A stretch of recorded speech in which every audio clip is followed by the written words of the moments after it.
Charlie. What's up, Taylor? Dude, that nerd in his electric hybrid totally blew the light while texting his yuppie friends. That's so bogus, bro.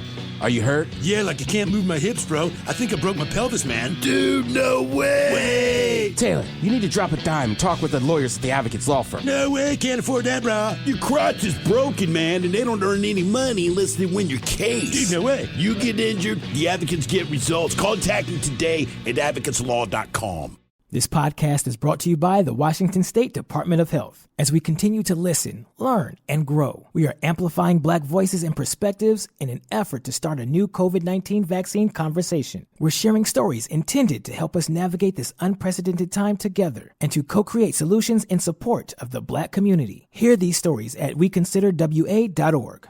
What's up? It's your boy, The Ted Smith. Thanks for listening to the Men's Room Daily Podcast. Want more? Check out the greatest podcast in all the land, The Podcast. Be sure to subscribe and listen to a brand new episode every Tuesday night. Unfortunately, what you're about to hear is real. The members of this radio program are simply not that bright, or what some people would call educated. They are merely stupid. They're not trying to offend anyone on purpose. And all have played doctors on TV. You have been warned and are cordially invited to join the party. This is the Men's Room. Forget it, man, and get with the countdown. Get with the countdown. Shake this square world and blast off for Kicksville. The trippers, the grasshoppers, the hip ones, all gathered in secrecy and flying high as a kite. This is the Men's Room with Miles and Thrill. You know what they say, shake your radio more than 3 times, and you're playing with it. You're listening to the Men's Room. And away we go. Welcome to season 17, episode number 3639. Along with Steve the Thrill Hill, the Ted Smith, and Mike Hawk. And you are the Men's Room. Well, Ted, today the return of Who Sucks Less. We will play Profile This. Plus headlines, a Men's Room shot of the day, fun with listener emails, and everyone's favorite TV time with Ted. Click, clack, you're going to draw. All right, here we go. Florida woman humps multiple cans of deodorant spray and ends up with a DUI. Meanwhile, a Walmart employee steals $800 from a woman's purse, but forgets all the cameras in the sky. Florida man in full Boy Scout uniform earns his DUI merit badge at last. Please don't ever hike here again, is what the Arizona Department of Safety kindly asked. And a Buffalo man who has stolen 8 cars this year is finally in jail. That is all coming on today's very special episode of The Men's Room. And now, here's the question. Hola, bitches. Good day to you and yours. All right, we told you yesterday, well, Mike did, about a cop in Louisiana who was attacked during a routine traffic stop. He was attacked by a squirrel. Now, the cop was not injured, but it did freak him out. However, not to be outdone, a woman in Atlanta, she was getting her eyelashes done when she was attacked. Not by a squirrel, but by a chihuahua. Unlike the cop in Louisiana, this lady was in fact injured. The tiny dog tore off her eyelid. Fortunately, doctors successfully reattached it. In Australia, the Kennet River Koala Walk, it bills itself as, quote, the best place to spot wild koalas in all Australia. Well, that said, it might not be the safest place to spot wild koalas. A few days ago, an angry koala, there is such a thing, an angry koala had to be dragged off of a young boy after it charged him and pounced on him. It did its best to rip this kid apart, but an adult stepped in and managed to get the koala off of him after what you might call a bigger battle than one might think. In fact, there's video of it. I hate that I laughed, but I did. I mean, it's a koala bear. And then there's the 6-month-old rabbit at an animal shelter in England.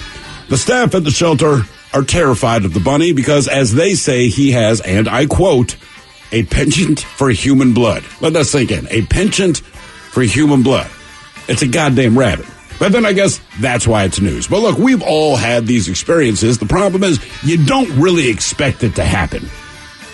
If you're a cop and you pull over a car and it turns out that the driver of that car has a pet squirrel, you don't also assume that it's feral and that it'll attack you. But it did. If you have a 6-month-old bunny, you don't expect it to love the taste of human blood. But guess what? That bunny sure does. So that brings us to today's question. We have those awkward moments where you go, uh-oh, I have to deal with this.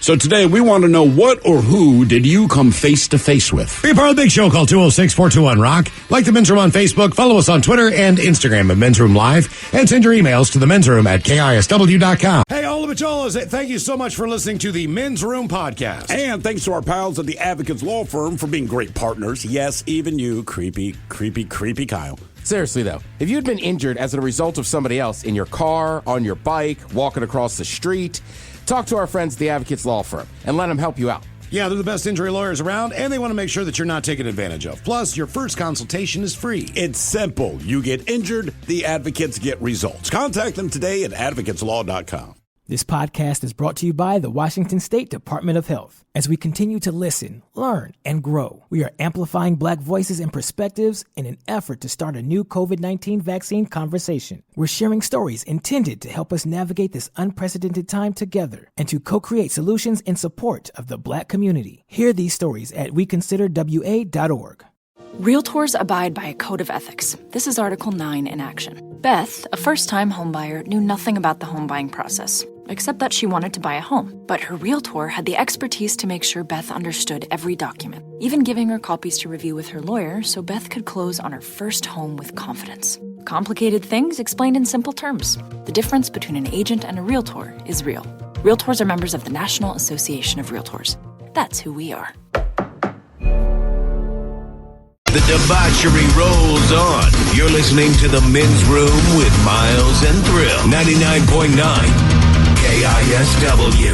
Hello, Macholas. Away we go. Welcome to Season 17, episode number 3639.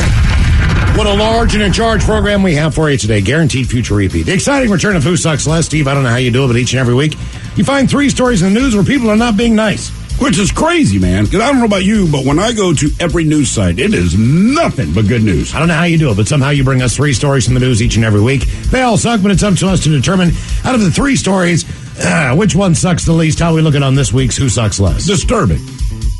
I mean, there's no other way to put it. It is disturbing. Have people always been doing weird things, or is it just the fact that we can get the knowledge a little bit quicker these days? What do you really think? It's that you can get the knowledge a little quicker because they're not doing anything new. They're not reinventing the wheel or anything. But I just feel like with all the different news sites and social media, you know, a lot of these, if you're putting out a newspaper once or twice a day, you don't have time to print people's silliness. Sure. This is that. So everything that people do, you go like, man, we live in a messed up world. And not like the big stuff you see on the news. Yeah. That's the war happens all the time. There's always poverty, starvation. And then you read these stories and you're like, what is this? Why would you do this? I took a 2-block walk today at 7-Eleven, man. I thought, where am I? That is, what did you end up getting? 2 blocks. For food. I just got 2 pieces of pizza. Did you? And I got an energy drink. And a Gatorade. But either way, man. It's a different world 2 blocks down. It is a different world, especially today. There's a lot of stuff going on down there in that area today.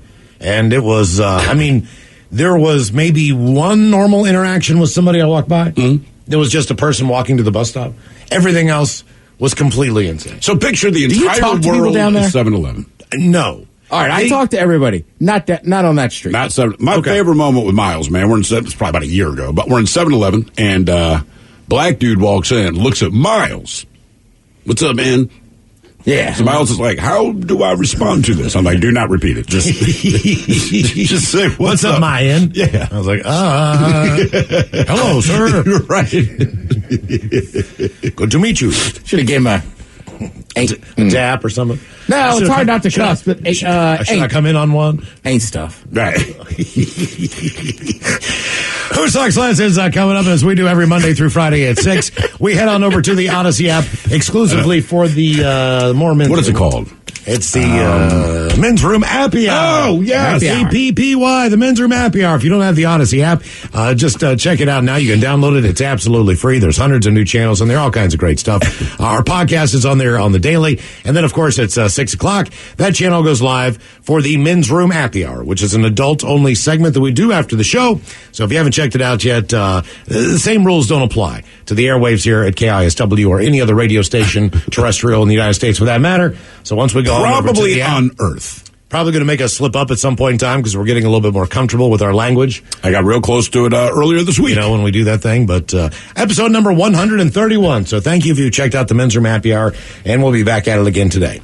All right, on our question, what or who did you come face to face with? We had a caller the other day who said he had to crawl underneath a home because there was a dead opossum. Yeah. That was stuck in there. Now, you still have to come face to face with it, and you're still going to have to deal with it, even if it's alive or if it's dead. It's one of those things where you don't want to grab. He said he grabbed the tail, all the skin came off. Right. And he basically, just, I don't know, kind of sheathed the thing, so to speak. So, I mean, it doesn't have to necessarily be alive all the time on this, but there are things that you come in contact with that you never ever want to come in contact with.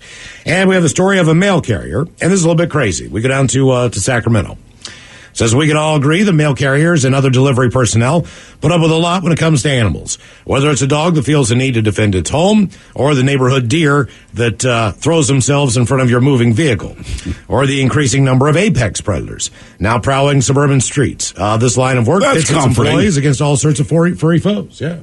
Hey, what? I'm guessing cougars, bears. Depending on where you are, could be a bison. I mean, wherever you live, the mail's going to get there. It's a bison. He's not a predator.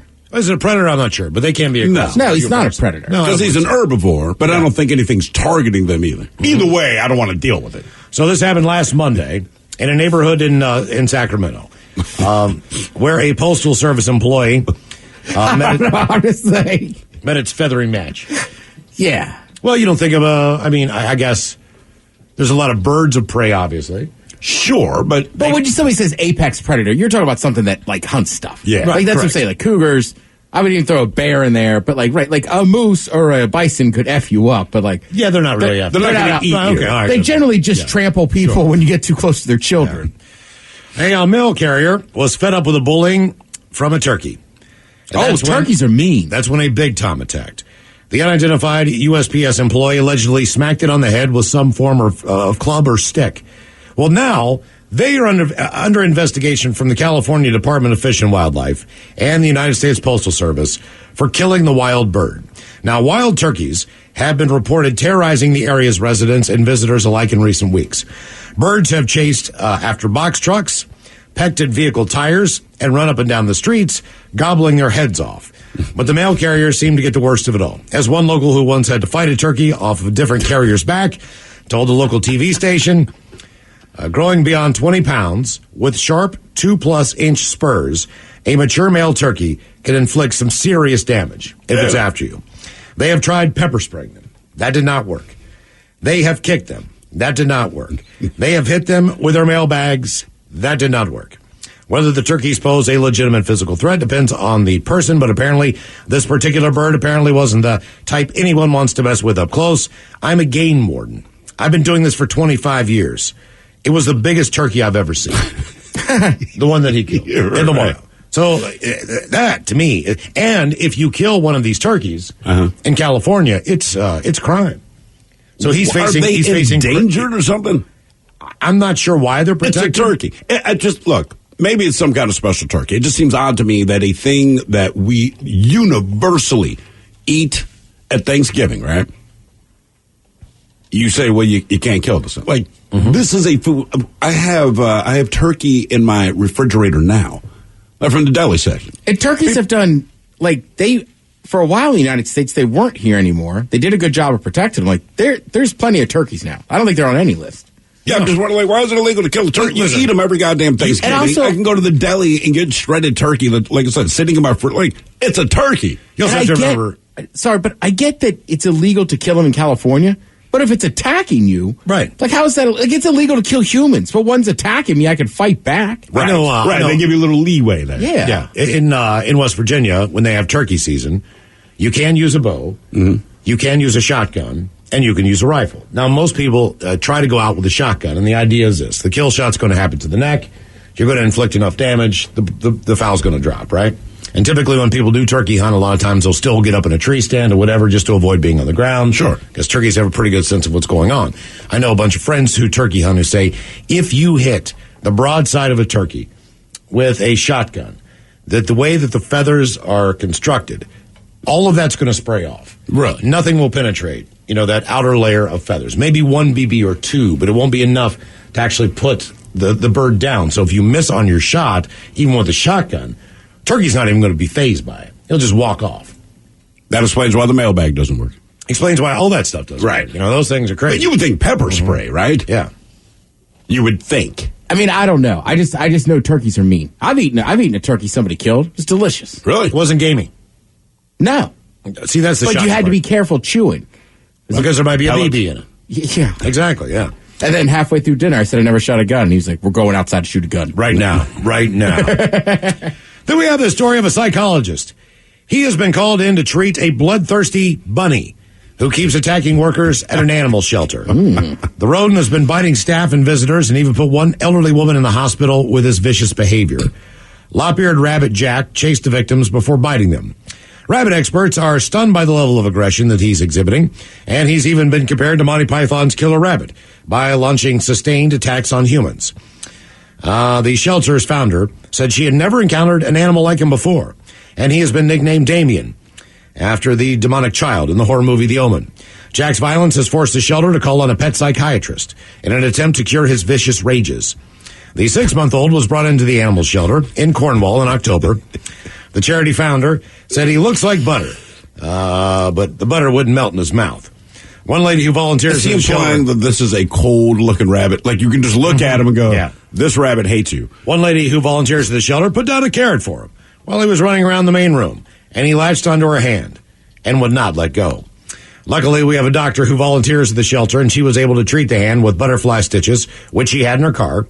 A few days ago, she had to go to the hospital and was given antibiotics, and she now has a pretty substantial scar. In another incident, Jack chased his victim around the room before going in for the bite. Mrs. Malkeen, the director, said, I heard a scream, and I ran in to find Jack, running around the room, repeatedly biting this woman. I've never seen anything like it before. He would not leave her alone. He was unbelievable. I just hope that anyone hearing Jack's story will encourage other animal lovers with aggressive rabbits to seek help for the pets if required. Anyone have an aggressive rabbit, please let us know. Yeah. I mean, I feel like I know people have been bitten by rabbits. Yeah, I mean, it's one thing to be bitten by an animal. I get it. It's self-defense. They don't know what else to do. But the implication with Jack here is that he will attack you for no reason. Mm-hmm. Well, so far, the owner... Is there a movie with killer rabbits? Here comes Monty Python had a killer rabbit. Right. All right. The owner and her team of volunteers have now given a series of exercises to try and work with Jack to curb his violent ways. He is currently receiving one-on-one attention with foster care at a separate facility as someone has volunteered. The volunteer also has been bitten by Jack on multiple occasions, by the way. Where is this at? This is in Cornwall, England. Oh, that's why they haven't called Pet Solutions. Mm-hmm. She said he's getting better. He is still very feisty. We have nicknamed him Damien. However, I still have all my fingers. So there you go. The story of a... Not a selling point. Thug's Bunny is what they're calling him, besides Damien. No, he's getting better. I still have all my fingers. Mm-hmm. Have you heard the story? And I guess it was Napoleon, I believe, back in the day. Somebody like organized a hunt for Napoleon or someone of historical significance. They organized a hunt. It was going to be a rabbit hunt. There's a bunch of dudes involved. I'm talking like, I don't know, maybe 200 guys are going to be involved in this. And they go to this field where these farmer guys had set up the hunt. Like, dude, tons of rabbits out here. Have fun. There's no way you don't see one. And I'm not exactly sure what happened. Basically, all these guys got chased out of this field by hundreds and hundreds of angry bunnies. Like, this is a legitimate thing. Like, they went there to hunt, and then they started getting freaked out because, like, hundreds of bunnies just started charging. And he's got, like, so you laugh about it, but then I'm hearing about Thug's Bunny over here, and I'm like, do rabbits have it in them to be that goddamn bunnies were out everywhere during COVID. They seem to be the most docile things that were running around. It just seemed like they kept multiplying as people weren't going outside. It's like, I could go outside at night and smoke a cigarette and see easily 2 or 3 bunnies. Oh, a ton of my yard still, man. There was. I can't see them at night that well. And then there's a certain pull my dog does. His ears go up. And then when you just kind of focus, you make out the silhouette. And I'm just looking at the rabbit like, dude, you got to go. But it's one of those animals where you look at, oh, look, a rabbit. Nobody's scared of a rabbit. It's never like, nobody. Oh, there's a rabbit. That's cool. You know, you never think anything of it. I do now. Yeah, I mean, that story, man. I wouldn't pick it up. What or who did you come face to face with? 206-421-ROCK. Well, great balls of fire, Bubba. What happened, Buford? That crazy son of a Sal blew right through that four-way stop on Main Street and plowed into my cowboy Cadillac. Your what? My pickup truck. And I'm pretty sure my leg is broken, Ted.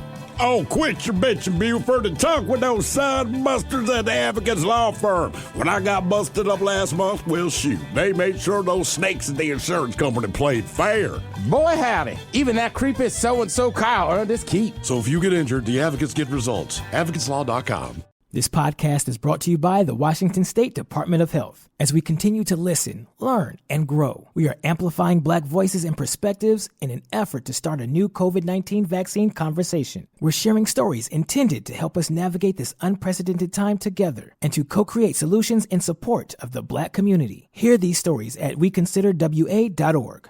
Realtors abide by a code of ethics. This is Article 9 in action. Beth, a first-time homebuyer, knew nothing about the home buying process, except that she wanted to buy a home. But her realtor had the expertise to make sure Beth understood every document, even giving her copies to review with her lawyer so Beth could close on her first home with confidence. Complicated things explained in simple terms. The difference between an agent and a realtor is real.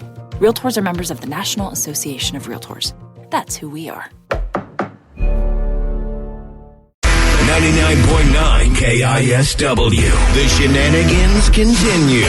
This is the Men's Room with Miles and Thrill. Our question, what or who did you come face to face with? 206-421-ROUND. We have the story here of Napoleon being chased by rabbits. All right, so basically this is it. It happened in July of 1807 after Napoleon signed the Treaty of Tilsit. All right, that ended the war between the French Empire and Imperial Russia. So looking to celebrate, the emperor proposed a rabbit hunt, asking Chief of Staff Alexander Berthier to make it happen. Berthier arranged an outdoor luncheon, invited some of the military's biggest brass, and collected a colony of rabbits. Some say Berthier took in hundreds of bunnies, while others claim that he collected as many as 3,000.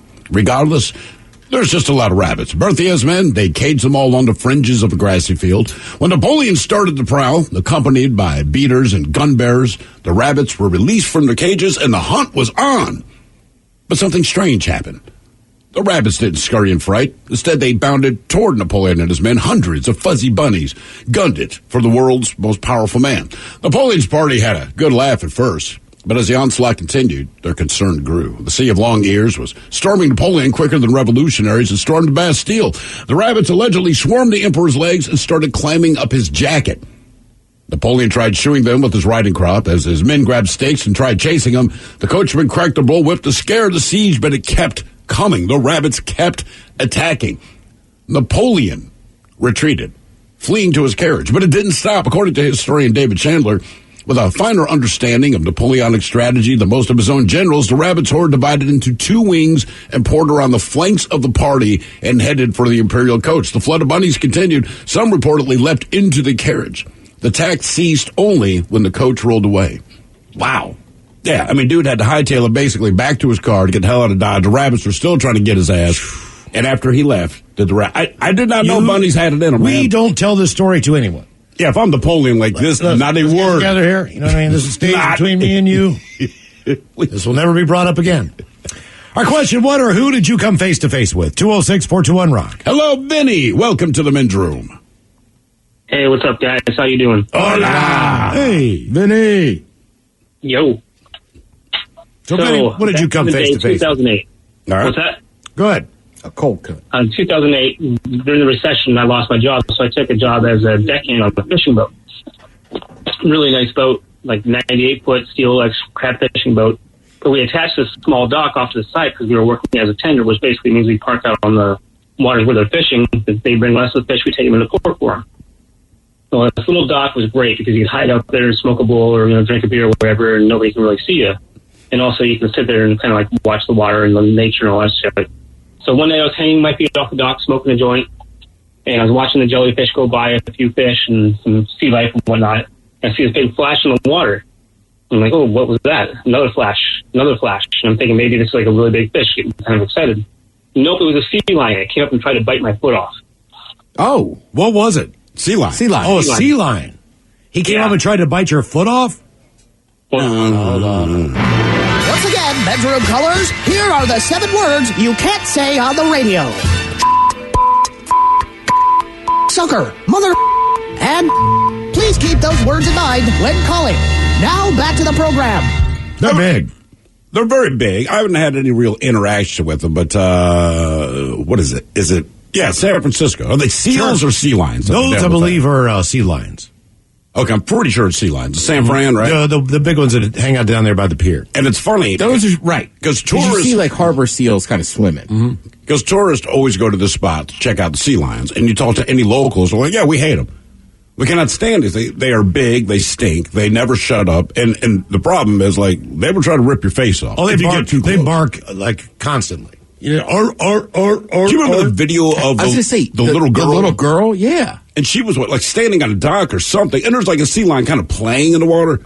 And this thing jumps out of the water, wraps its teeth on the collar of her shirt, and pulls her ass in the water. You're kidding me. Oh, I mean, in a flash, man. And I'm like, yep, sea lions. Did they get the girl out okay? No. Yeah, they did. Jesus. Yeah, the dad just jumped right in the water. Yeah. But that's the problem. Man. I don't know if he was trying to eat her or just like, oh, this will be fun. Yeah, bite you. Wow. What or who did you come face to face with? 206-421-ROCK. By the way, somebody here says female rabbits are incredibly territorial. They will bite anything. Apparently so. I'm starting to lose my respect for the cute little bunny rabbit. I didn't have any respect to start with for him. We know Miles didn't. He killed his family. Miles, what do you call that? Nipping I saw a couple having sex over the COVID thing. It lasts like 5 seconds. They chase each other around for a minute, and then, it is quick. I've never, you always hear the term. It made me feel better about my own abilities. Because, it was on, it was off. Did you give that rabbit your number? I was like, dude, come on, man. But it was. But it's obvious. I couldn't believe how that fast they're having sex. Oh, yeah. So is he just like pumping his hips? Right on there. Boom, boom, boom, boom, boom, boom, boom, boom, boom, boom, boom, out. Damn. But that's why the females are so aggressive. They don't spend any time with foreplay. I know, they don't get in. Your female rabbit. I have a G-spot, Just giving birth all the time. Yeah, Peter Cottontail. Want to put in some work down here? Want to warm up the engine? Hello, Joe. Welcome to the men's room. Hola. Hola. All right, so this is an absolute true story, and I am 100% traumatized by these giant birds. All right. So I was 16, and this girl I was dating at the time, we decided we're going to go apple picking. On the way out to apple picking, we see a sandwich board on the side of the road that says Emu Farm, X amount of miles away. And I say, what's an emu? And she says it's a giant bird, kind of like an ostrich. So we pull into this place, and they've got cups out there where you're supposed to stop and scoop up the food. Well, I didn't see the cup. I was concentrated on this bagel dog that I was eating. So we roll up in there, and they've got a few of them that are loose. And I roll down my window, and the bird comes up expecting his food, and I didn't have his food, so he pecked at my bagel dog. I pushed out his head, thinking, what the hell? And we go and we park, and we get out of the car, and my girl is looking at me, and there's a bird right behind me. And it starts making this thumping noise with its throat, and it starts scratching. So I take off running as fast as I can. And this bird is on me, and it is stomping me, pecking me, kicking me, everything. Wait, are you still holding the bagel dog? No, I've let the bagel dog go. Okay, all right. It can fend for itself. So what did you have to do? How big is this thing? This thing, they're about 6 feet tall. And how were you able to defend yourself? I wasn't. I literally ran down this dirt road as fast as I could away from this bird, and my girlfriend is laughing. People are taking pictures. I have scars on my body from this thing. It absolutely kicked the piss out of me. Oh man, how bad? Did you have to go to the hospital after this, or was it mostly just superficial wounds? It was mostly superficial. I had a couple cracked ribs from when it got me down and was stomping on me, but yeah, it was pretty bad, man. And after all this was done, I went inside. And the lady looked at me and goes, what the hell happened to you? And I said, your bird did this to me. And the husband comes by. He's like, what bird? Which one was it? And I pointed it out. And he says, oh, Walter'd never do nothing like that. And I said, well, I didn't do this to myself. And so I had a real, my shirt was all bloody and tore up really bad. And all they had to give me was this little pink T-shirt that said Parablossom Emu Farm. That was too big. Yeah, you wear that proudly, I bet. I did, and my mother still has it. And it was like a crop top, and it was terrible, man. How long did the attack last? I would say it probably lasted a solid 2 minutes because I tried to get up a couple times and run, and it kept just dragging me back down and just kept stomping me. So why did it just stop of its own choice and just kind of walk away, or what? Yeah, it just basically people started laughing, and more people were driving in. I think it was like, oh, hey, some food, and just basically just left me alone. So look, man, you're 16 years old. How fast has word traveled that this has happened to you within your high school, within your friend group? Right. Like, how many people know that you've been, beaten up by an emu? Oh, it was instantaneous. This happened on a Saturday afternoon, and by Monday morning, I had, really, really crappy black and white pictures of emus in my locker. Yeah. Were you able to show them the scars and the injuries? Oh, yeah, I still have them. I wear them proudly. And my wife thinks it's funny. If she's ever pissed off at me, she just sends me an emu picture, and it just literally it scares the crap out of me. Can you watch those commercials? Liberty Mutual? Yeah. Or does it traumatize you? Hell no. That is the worst marketing gimmick I've ever seen in my life. Is that right? I wonder is this emu farm still there? I believe it is. Okay. I mean, they're huge. Right. It's a big-ass bird, man. Right. So what was his... Does it like... And I'm fast. Like, I had a 4.5 40 in high school. For a white guy, I'm fast. For any guy, you're fast. Yeah, exactly. But especially a white guy. Yeah, you're not running an emu, man. No. Well, I'm kind of sorry that happened to you, but I got a couple chuckles, so honestly, I'm not. And you're 16. You're young enough, whatever. God damn. Everybody thinks it's hilarious. When you guys said, what animal you've been confronted with, I had to share, man. Okay. No, we appreciate it, man. That's we took our kids, it's during the pandemic, the Olympic Animal Farm, I guess.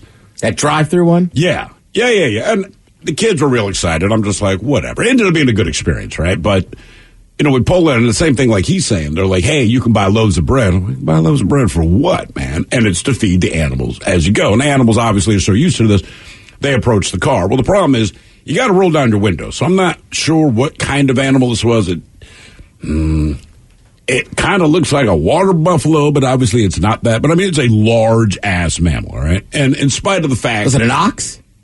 Maybe. I don't know. There's a herd of them, and then there was like the top dog, right? The guy who's kind of running the show as far as the herd goes, and he had a broken horn. I remember that because we went through this thing 2 times. And I wanted to my kids to this day still say your best friend, whatever the name of this animal was. Oh, I know. It's that one probably from up north. It might be. I don't know. It's just, but they don't smell good, but it's not like you have to reach out of the car to feed them. So you roll down the window, and as soon as my window's down, this very large animal's head is sitting in the car, right? And it's a little disturbing because everyone's like, oh, no, they're fine. I'm like, well, I can say that about a lot of people, but sometimes a person has a bad day, right? Yeah. So I don't know what's going on with this thing, but it's kind of eating the bread. I remember his big-ass teeth kind of nipped me once, not on purpose, just trying to get the bread. But then his tongue came out of his mouth, and it's like someone took wet sandpaper, and it kind of like, it hit my neck a little bit. He's just trying to get the bread, right? But they like take their tongue to pull it in. This lasted maybe 45 seconds. By the time this thing left, my entire lap is soaked in the drool of this animal. The windows are gross. The inside of the car, my side of the car anyway, is just covered in like snot and slobber. So now I'm grossed out. Then every other animal's kind of fine. They just are what they are. But we went back around because the kids are so excited. And this very large animal comes back again. And I'm like, you got to be kidding me. My daughter's like, oh, it's your best friend.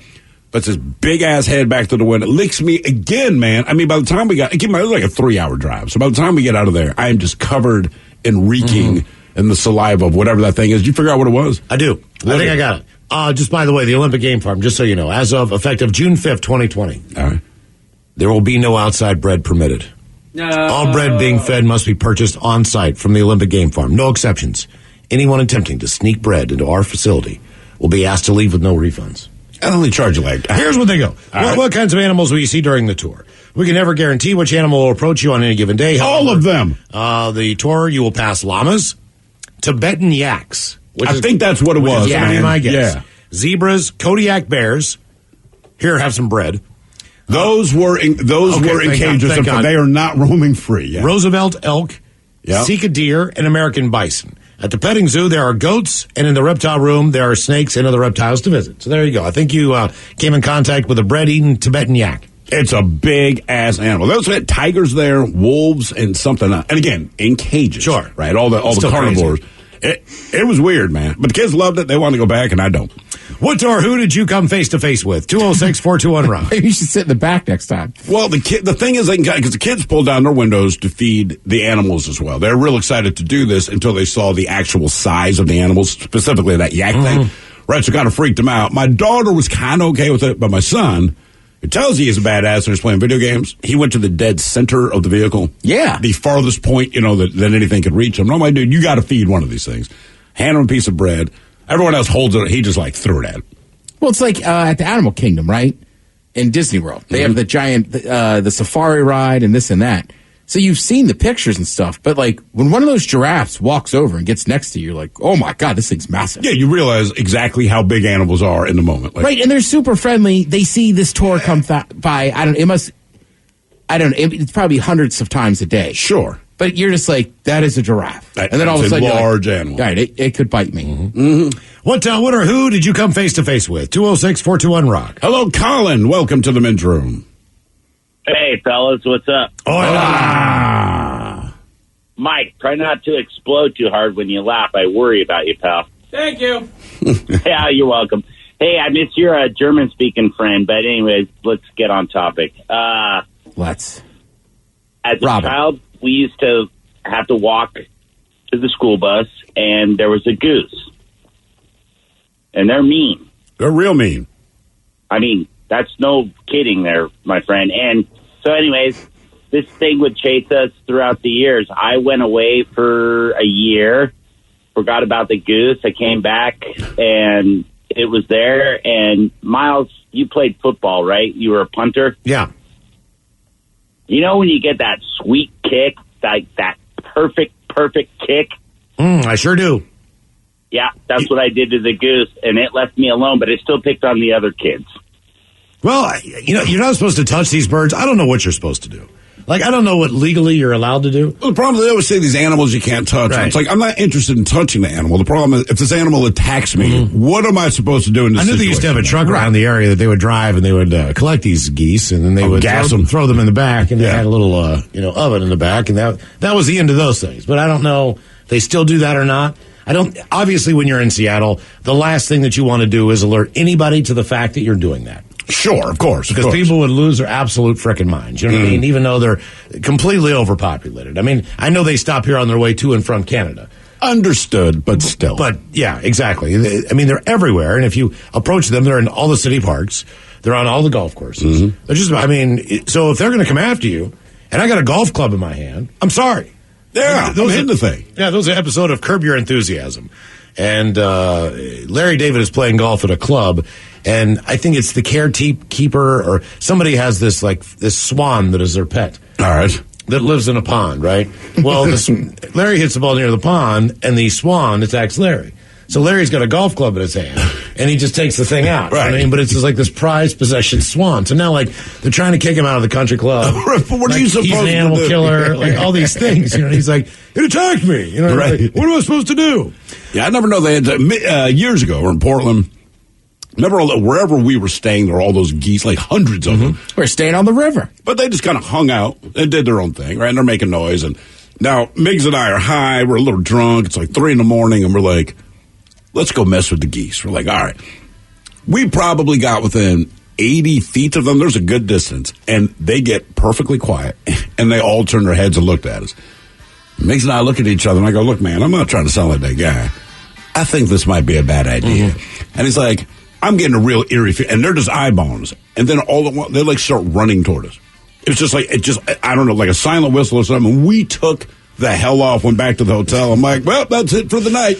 What or who did you come face to face with? 206-421-ROCK. This podcast is brought to you by the Washington State Department of Health. As we continue to listen, learn, and grow, we are amplifying Black voices and perspectives in an effort to start a new COVID-19 vaccine conversation. We're sharing stories intended to help us navigate this unprecedented time together and to co-create solutions in support of the Black community. Hear these stories at weconsiderwa.org.